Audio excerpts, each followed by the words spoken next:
سب سے پہلی چیز ہے ایمان. ان الذین آمنوا وعملوا الصالحات، یعنی بے شک وہ لوگ جو ایمان لائے اور نیک کام کیے ان کے لیے جنت الفردوس ہے مہمانی کے طور پر. سبحان اللہ.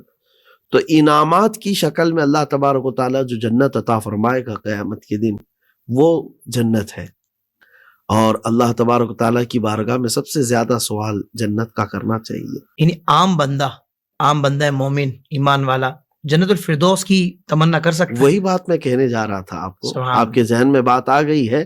یہ رسول کریم صلی اللہ تعالیٰ علیہ وسلم نے فرمایا ہے اچھا کہ جب تم جنت مانگو تو جنت الفردوس مانگو. سبحان اللہ سبحان اللہ. حضور پاک صلی اللہ علیہ وسلم نے فرمایا کیونکہ یہ جنت کا سب سے اعلیٰ طبقہ ہے نبیوں اور رسولوں کا، اور ہم تو وہ جنت مانگیں گے جہاں ہمارے مصطفیٰ ہوں. سبحان اللہ سبحان اللہ. جہاں رسول کریم صلی اللہ علیہ وسلم. واہ واہ. اور حضور نے فرمایا کہ وہیں سے جنت کی نہریں بہتی ہیں، جنت کی ساری نہریں وہیں سے بہتی ہیں.